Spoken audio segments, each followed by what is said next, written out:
Hey friends, welcome back to In the Gutter. This is Wade. I'm going to do an unboxing of a book I just got back from CGC, but it got me thinking a little bit about some of my early foibles when I returned to the comic book industry after a 20-year hiatus.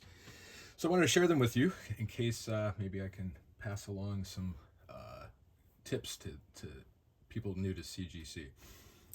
First of all, is my Teenage Mutant Ninja Turtles #1. I had it raw. I bought it 25 years ago, actually longer, and didn't know anything about cleaning and pressing back then. And having looked at this now, after becoming more educated, this book has, it's hard to see in the video, so I'm not going to bother getting into the details, but there's some non-color breaking spine wear. There's just some general cover stress. There's fingerprints on it, like really basic, simple things that could easily be cleaned and pressed out. So one of the things I'm considering, as this book has some value, is the CPR, as they call it, where you crack the case, press it, and then resubmit it. Because if you could get from a 6.5 to say a 7.5 for this book, it might be $500 difference. And so for even the cost of pressing and resubmitting it, and just the general preservation of the book, it could be worth the effort. So something to think about, and I wish in hindsight that I had cleaned and pressed it before submitting it, but I didn't know that was a thing back then. So just wanted to share that with you, something to think about.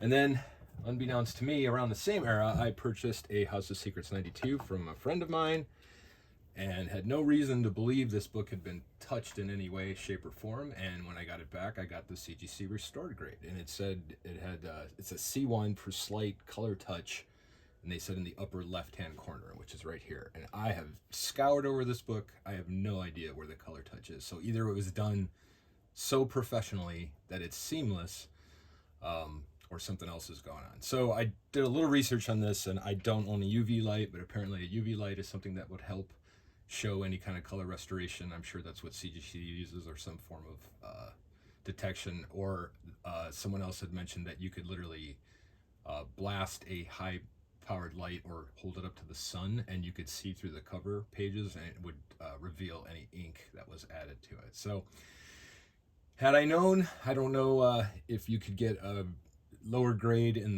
the Universal if you mentioned that it has ink on the cover or something like that, or if it has to be restored. But in any case, it's still an amazing comic book. It's just got that nasty purple label, which is unfortunate. So I would suggest, again, in hindsight, if I had a high dollar book, Silver Age, something just to really scrutinize it by, if you have a UV light, or if you can hold up the cover front and back to something of a strong light source, and maybe you could figure out if somebody had touched it. All right, so let's get to the unboxing. So I'm gonna take the visual down for a second. I got one book out of a collection that I felt was worth grading, and the story behind this is I brought it to CGC at WonderCon in Anaheim, where I frequent, and you can drop off your book there. And so I had looked this book over pretty thoroughly, I thought, and in the course of submitting it, the gentleman at CGC noticed that this book had like a very minor flaw in the cover, and so he recommended pressing it, and I was like, oh yeah, I should get this pressed probably in any case. And it was one of those marks on the cover, hard to, but if you can imagine, it's a little, like a kind of wrinkle right around there on the cover, and depending on how you held it in the light, it was really the only way you could see it. So but he caught it just as I was submitting it, so I thought that was cool. So got this one pressed, and what we have here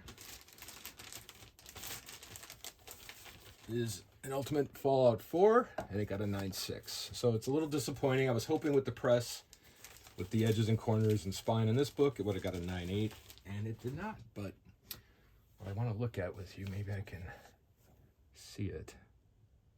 That flaw is gone.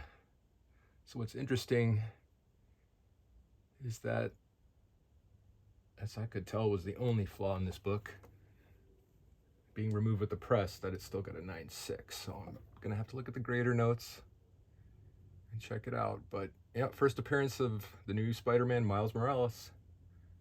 Polybag removed. So maybe that shouldn't have anything to do with it, but Anyway, still an amazing book. I'm happy to have it, and considering I got this out of a fairly large collection, I did not pay a ton for this, so I feel like this will be a good lifetime book, even at a 9.6. All right, well, thanks for sharing my disappointment, and I'll catch you next time in the gutter.